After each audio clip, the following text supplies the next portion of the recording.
नमस्कार बंधुगण अलौकिक ओडियार आउ एक लमटांकर अध्याय को आपणकर स्वागत। मु राकेश एवं आपण देखुंती अलौकिक ओडिया।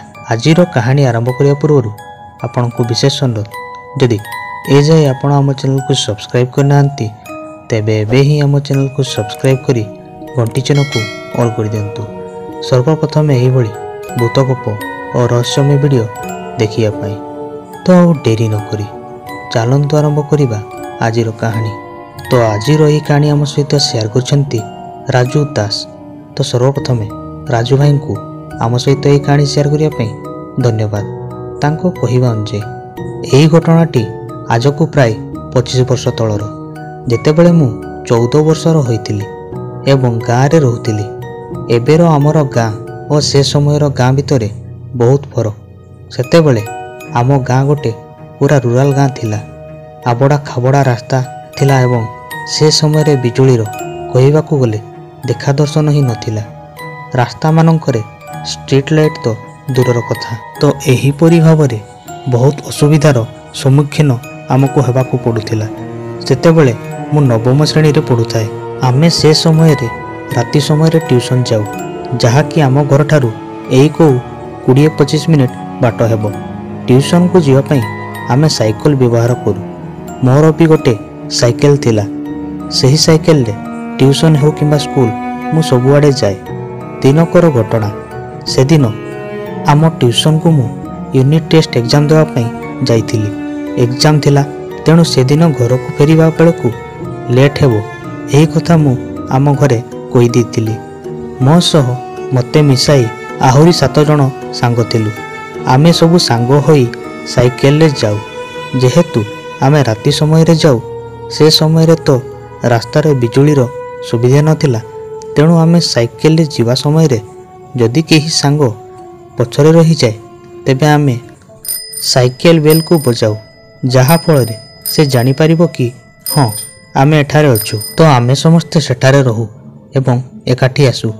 दिने कोन हैला कि मो सांग माने प्रथमे एग्जाम देइथिले, तेणु सेमाने आगरू चली गले एवं मु एग्जाम देवा पई पछरे थाए। एग्जाम सरिबा बेलकू प्राय 7टा 7:30 बाजिगला। सेते बेलकू पूरा राति होई सारी थाए। पाखापाखी प्राय राति 8टा बेलकू मु ट्यूशन रु बाहरिली घर को जीवा पई। मो साइकेल टी बहुत पुराना थिला। साइकेल रे गोटे बेल मध्य थिला, जहा कि क्रिंग क्रिंग होई बाजे। आउ मो साइकेल रे गोटे डायनामा लाइट मध्य लगी थाए। से दिन मते केजानी कहीं टिके डर डर लगु थाए। रास्ता रे लाइट न थाए। रास्ता पूरा खाल ढिप एवं कच्चा।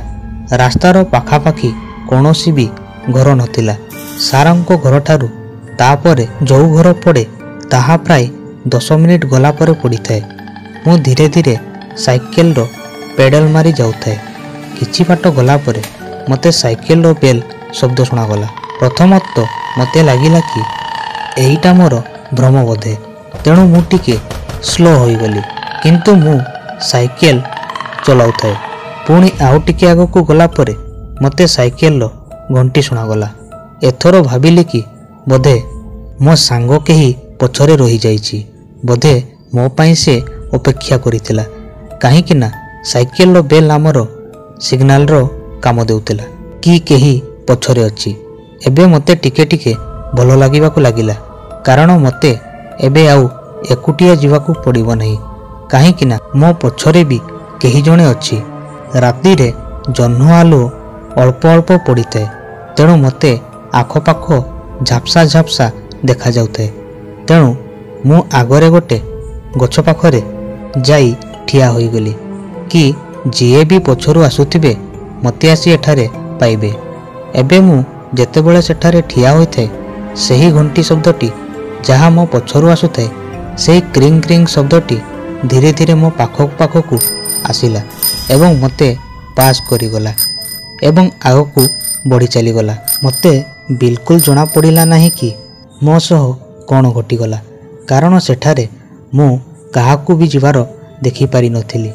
केवल बेल रो क्रिंग क्रिंग शब्द सुनागला।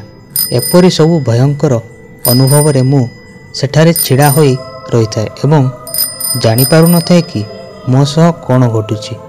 ମୁଁ ବହୁତ ଡରି ଯାଇଥାଏ। ଦୁଇଟି କଥା ମୋ ମୁଣ୍ଡକୁ ଆସୁଥାଏ କି ମୁଁ ଆଗକୁ ମୋ ଘରକୁ ଯିବି ନା ଟ୍ୟୁସନକୁ ଫେରିଯିବି। ଯଦି ମୁଁ ଆଗକୁ ଯିବି ତ ବେଲ୍ ଶବ୍ଦ ମଧ୍ୟ ଆଗକୁ ଯାଇଥିଲା। ଏଥିପାଇଁ ମୋତେ ଆଗକୁ ଯିବାର ନଥିଲା। ମୁଁ ବୁଝିପାରୁନଥାଏ କ'ଣ କରିବି। ମୁଁ ପୁରା ଛାନିଆ ହୋଇଯାଇଥାଏ। ମୋ ମୁଣ୍ଡକୁ ଗୋଟେ ବୁଦ୍ଧି ଆସିଲା କି ପୁଣି ଥରେ ସାଇକେଲ ବୁଲାଇ ସାରଙ୍କ ଘରକୁ ଫେରିଯିବି, ଯାହାଫଳରେ ମୁଁ ଅନ୍ତତଃ ବଞ୍ଚିଯିବି। ଯଦି ଆଗକୁ ଯିବି ତ ମରିବାଟା ସୁନିଶ୍ଚିତ। ତାପରେ ମୁଁ ମୋ ସାଇକେଲକୁ ଓଲଟା ବୁଲାଇଲି ଏବଂ ଫୁଲ୍ ସ୍ପିଡ଼ରେ ଯେତେ ଜୋର ସମ୍ଭବ ଥିଲା ସାଇକେଲ ପେଡ଼ାଲ ମାରିବାକୁ ଲାଗିଲି ଏବଂ ସାରଙ୍କ ଘରେ ଯାଇ ରହିଗଲି। ଯେତେବେଳେ ମୁଁ ସାରଙ୍କ ପାଖରେ ପହଞ୍ଚିଲି କି ମୁଁ ସେଠାରେ ଗୋଟିପଣ ଥରୁଥାଏ, ସାର୍ ମଧ୍ୟ ମୋତେ ଏଭଳି ଦେଖି ଆଶ୍ଚର୍ଯ୍ୟ ହୋଇଗଲେ କି ୟାର କ'ଣ ହେଲା। ତାପରେ ମୁଁ ସାରଙ୍କୁ ସବୁ କଥା କହିଲି। ସାରଙ୍କୁ ସବୁ କହିଲା ପରେ ସାର୍ କହିଲେ କି ମୋର ବି ଭୁଲ, ମୋତେ ତୋତେ ଏତେ ଲେଟ୍ରେ ଛାଡ଼ିବାର ନଥିଲା। ତାପରେ ସାର୍ ଆମ ଘରକୁ ଫୋନ୍ କରି କହିଲେ ଏମିତି ସବୁ ଘଟଣା ସରୁ ସହ ଘଟିଛି। ତାପରେ ଜେଜେ କହିଲେ ଠିକ୍ ଅଛି, ଆପଣ ତାକୁ ଆପଣଙ୍କ ଘରେ ରଖିଥାନ୍ତୁ, ମୁଁ ଯାଇ ତାକୁ ନେଇ ଆସୁଛି। ତାପରେ ଜେଜେ ସାଇକେଲ ନେଇ ଆସିଲେ ଏବଂ ମୁଁ ତାଙ୍କ ସହ ଘରକୁ ଫେରିଲି।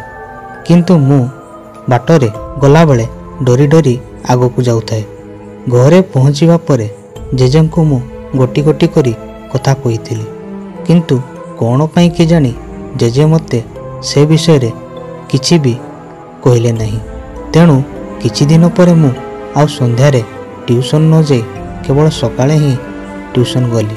ତ ସେ ଘଣ୍ଟି ଶବ୍ଦ କ'ଣ ଥିଲା, ସେଠାରେ କିଏ ଥିଲା, ମୋ ପଛରେ କିଏ ଥିଲା, ମୋତେ ତାହା କିଛି ବି ଜଣା ନାହିଁ। କିନ୍ତୁ ସେହି ଭୟଙ୍କର ଅନୁଭବକୁ ମନେ ପକାଇଲେ ମୋର ଆଜି ବି ରୁମ ଟାଙ୍କୁରି ଉଠେ।